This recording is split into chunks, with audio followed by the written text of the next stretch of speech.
여러분 안녕하십니까? 대구 경북 소식입니다. 대구와 경북 지역은 대체로 맑은 가운데 일교차가 큰 날씨를 보이겠습니다. 오늘 아침 기온 대구 영하 3.6도, 안동 영하 6.9도, 의성 영하 7.3도 등 어제보다 2도가량 낮았습니다. 낮 최고 기온은 대구가 8도, 안동이 6도 등 6도에서 11도 분포로 어제보다 3도에서 4도가량 높겠습니다. 초미세먼지 농도는 대구가 나쁨, 경북이 보통 수준 예상됩니다. 오늘 새벽 1시 반쯤 고령군 우곡면의 한 돼지 농장에서 불이 나 80마리 등을 태우고 400만 원의 재산 피해를 낸 뒤 20여 분 만에 꺼졌습니다. 경찰은 돈산의 전기적인 요인으로 불이 난 것으로 보고 정확한 화재 원인을 조사하고 있습니다.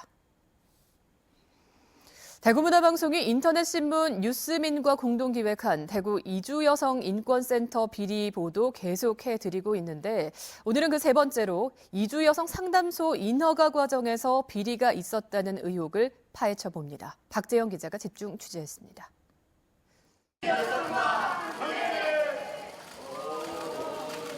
이주여성인권센터는 지난해 6월 대구 폭력피해 이주여성 상담소를 전국에서 처음으로 만들었습니다. 여성가족부와 대구시로부터 예산을 받아 폭력피해 이주 여성에게 상담, 의료, 통역과 번역 등을 지원합니다. 개소식에는 여성가족부 장관, 대구시장 등 지역 인사들이 대거 참석했습니다. 다양하게 반응해 주시고 이렇게 하는 게 결국은 오늘 이 자리에 의미를 다 담아 주신 게 아닌가. 전국적인 주목을 받은 상담소가 만들어지기까지 많은 비리가 숨어 있었습니다. 국비를 받는 기관이 되기 위해 퇴사한 직원을 상담소장으로 종사자에 포함시켜 대구시에 신청서를 제출했습니다. 이 서류는 여성가족부, 대구시 심사를 통과했고 상담소는 지난해 5월부터 보조금을 받았습니다. 이름을 빌려달라 했었어요. 근데 그게 소장을 구해야 되는 거예요.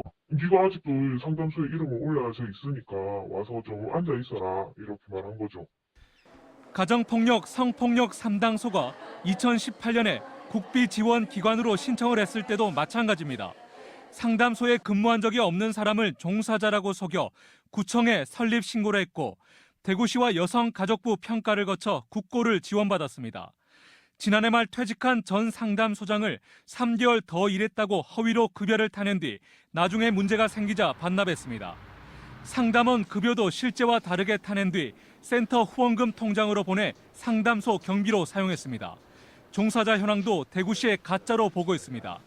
아예 근무하지도 않은 직원을 상담소 근무자로 둔갑시켰고 상담원들의 입사와 퇴사 시기도 실제와 달리 보고했습니다.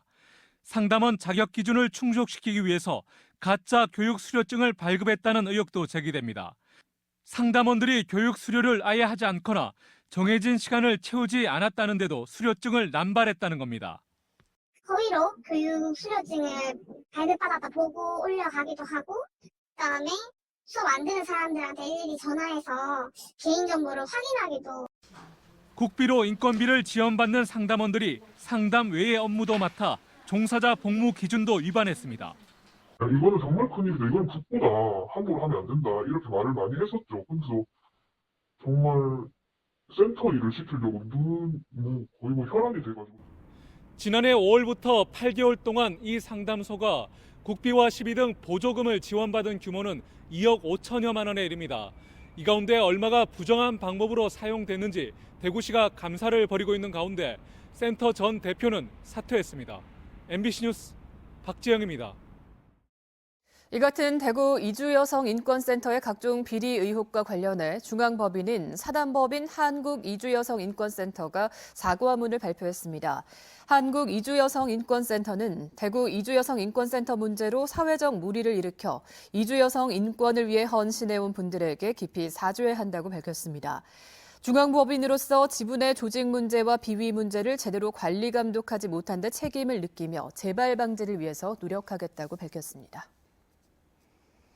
한국은행 대구 경북본부는 지난해 11월 지역의 제조업 생산이 자동차 부품, 1차 금속과 전자, 영상, 음향, 통신, 섬유 등을 중심으로 한 해 전 같은 달보다 6%가 줄었다고 밝혔습니다. 수출과 수입 역시 각각 7.7%와 8.4% 줄었습니다. 취업자 수는 5천 명 감소했고 고용률은 61%로 0.1%포인트 하락했습니다. 김천 제조업체의 절반이 설 상여금을 주는 것으로 나타났습니다. 김천 상공회의소가 60개 제조업체를 대상으로 설 휴무기간과 상여금 지급 계획을 조사했는데 31개 업체인 51.6%만이 설 상여금을 지급합니다. 정기 상여금을 주는 업체는 평균 68% 상여금을 지급합니다. 또 60개 업체 가운데 77%인 46개 업체가 나흘 동안 설 연휴를 보냅니다. 대구 참여연대는 대구시가 국민권익위원회로부터 내부 청렴도 최하 등급을 받았다며 개선을 요구했습니다. 대구 참여연대는 외부 인사로 감사위원회를 구성한 다른 자치단체의 사례를 도입하는 등 감사제도의 강도 높은 혁신이 필요하다고 주장했습니다. 참여연대는 또 징계받은 공무원이 이의를 제기하는 소청심사에서 이를 받아들여준 대구의 인용률이 지난해 60%로 전국에서 가장 높다면서 소청을 하면 징계를 깎아주니 공무원들의 도덕적 해이가 심해졌다고도 지적했습니다. MBC 930 뉴스를 마칩니다. 시청해주신 여러분 고맙습니다.